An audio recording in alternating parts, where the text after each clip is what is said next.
Maintenant, dans cette capsule, ce qu'on va faire, c'est regarder comment présenter efficacement.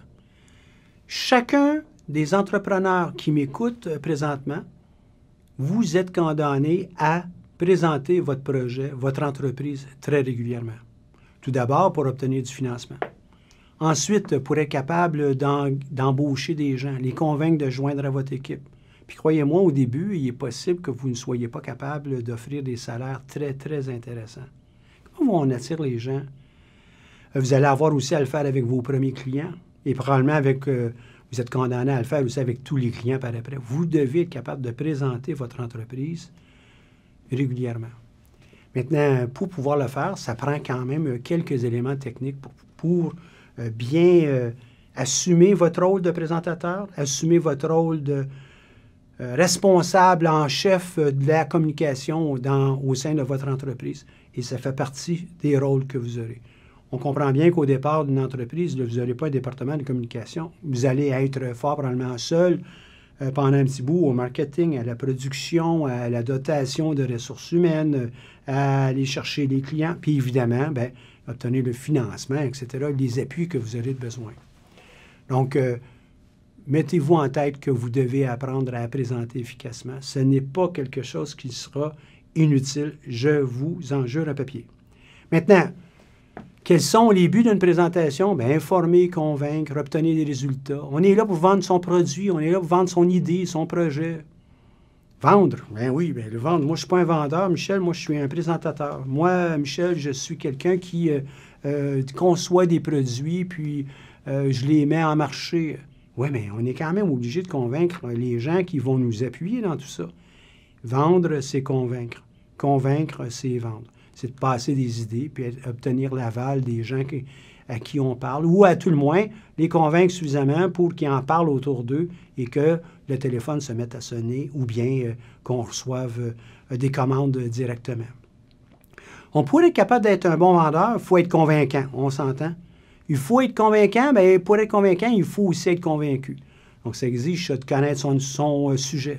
Ça donne bien, c'est vous qui mettez de l'avant votre entreprise. Donc, pour le moment, vous êtes l'expert de votre entreprise. Et idéalement, vous allez avoir beaucoup de gens qui vont vous suivre, qui vont pouvoir le faire aussi de la même façon. Ça exige aussi d'être capable de bien communiquer, puis d'avoir, en ce moment-là, des techniques, des approches qui vont vous permettre d'aller plus loin. Comprendre son auditoire. À qui est-ce que vous parlez? Vous ne parlerez probablement pas avec les mêmes mots, les mêmes façons, les mêmes messages à la personne qui va financer votre entreprise ou votre banquier que vous allez parler avec votre client.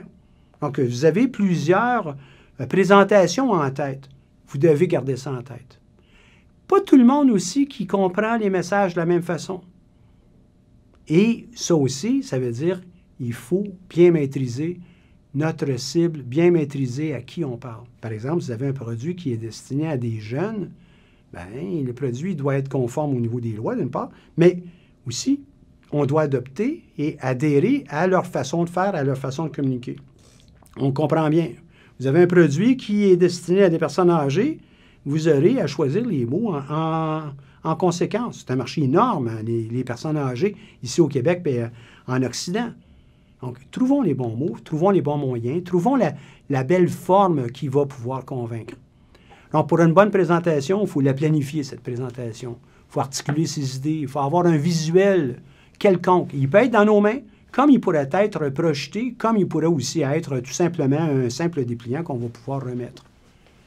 Si vous avez un support visuel numérique, comme une présentation, assurez-vous d'avoir quelque chose qui est de qualité et que vous maîtrisez bien aussi toute la dimension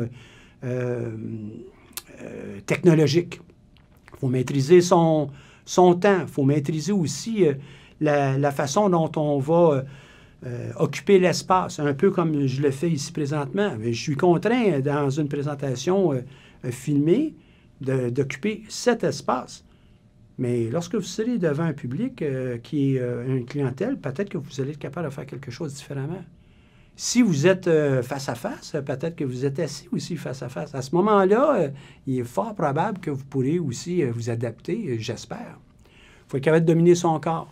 Être capable de parler avec toutes sortes de choses, toutes sortes de mouvements, mais ce n'est pas la bonne idée. Est-ce qu'on est capable de le faire de façon à ce qu'on ne soit pas une distraction pour celui qui nous écoute, celui ou celle qui nous écoute. Il faut être capable de dominer son corps. Donc, domination de son corps, ça veut dire, oui, on apprend à présenter. Donc, on pratique pour qu'on ait une capacité à se débarrasser du tract et être plus fluide dans notre propos, mais aussi être ni plus ni moins en mode conversation, un peu comme j'essaie de le faire avec vous présentement. Et puis, il faut être capable d'interagir avec les autres. Donc, première chose pour une présentation, qu'est-ce qu'on a à dire? Pourquoi on veut cette discussion? Pourquoi on veut présenter? Qu'est-ce qu'on a comme mandat? Qu'est-ce qu'on vise? Quels sont les éléments clés de notre message? Est-ce qu'on est capable de les élaborer, ces messages, un par un? Puis là, on les fait par écrit. Et on va dresser un canevas qui va nous permettre d'avoir un peu notre scénario de mini-film. On consolide les messages. On essaie de développer une structure d'ensemble qui va être solide. On soutient, on supporte, on appuie nos propos avec des exemples concrets. Ça pourrait être un témoignage d'un client, comme ça pourrait peut-être être le témoignage d'un employé ou de quelqu'un qui est un influenceur dans le domaine. À l'occasion, on aura peut-être aussi à faire des présentations techniques formelles, notamment avec votre plan d'affaires. Il est possible que vous allez pouvoir le faire assis avec votre banquier face à face, mais il est possible aussi que vous aurez à vous présenter dans des contextes où il y a des concours, ou bien on veut reconnaître des entrepreneurs émérites de la région. Donc, vous aurez à présenter devant un public, des fois un petit public, d'autres fois, il va peut-être être plus important. Donc, vous aurez besoin d'appui, peut-être avec des diapositives, une vidéo, ou bien carrément avec des dépliants, un visuel quelconque. Et ça, bien, ça nous amène à mieux comprendre qu'est-ce qu'on pourrait faire par après pour avoir une présentation technique lorsqu'on aura à parler technique avec des gens qui sont intéressés par notre produit. La plupart du temps, il va peut-être être un petit peu plus sophistiqué que juste un sandwich. Donc, dans une présentation comme ça, bien, on aura à annoncer qu'est-ce qu'on veut démontrer. On va le supporter, on va le soutenir avec des preuves, des faits. On va s'ajuster à l'auditoire qui est en avant de nous. On aura peut-être à faire quelques pratiques pour s'assurer qu'on rejoint bien notre auditoire. Il faudra qu'on illustre nos propos avec des faits, des diagrammes, des démonstrateurs pour aider les gens à voir ce on voit, parce que ce n'est pas toujours clair qu'on se comprend bien si on n'a pas rien dans nos mains. Qui est notre auditoire? Est-ce que ce sont des scientifiques? Est-ce que ce sont des consommateurs? Est-ce que ce sont des consommateurs d'un autre produit que le nôtre puis qu'on veut attirer vers notre produit? Comment ils assimilent l'information? Qu'est-ce qu'ils veulent? Qu'est-ce qu'attendent ces gens-là?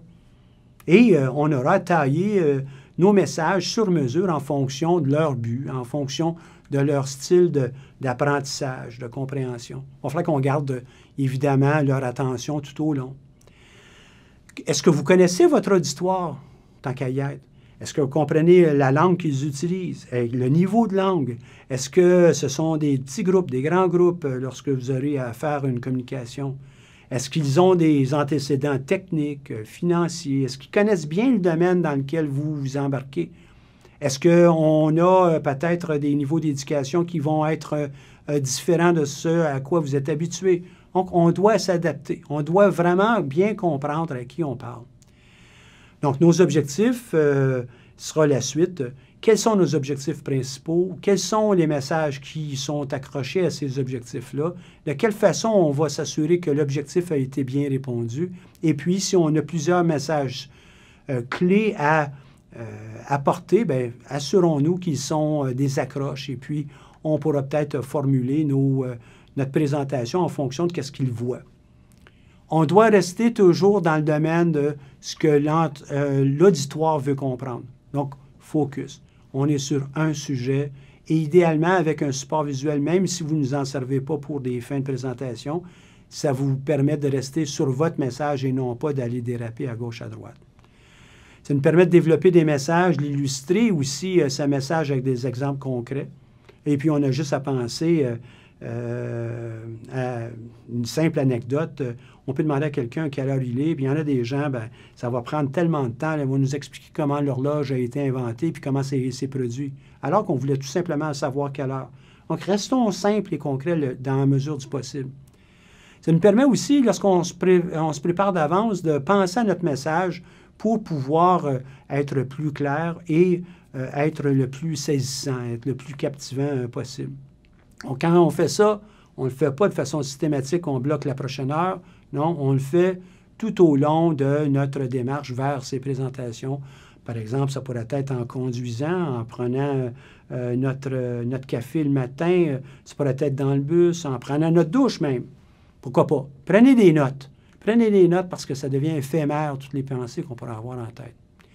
Pour la deuxième partie de comment présenter efficacement, on se rejoint.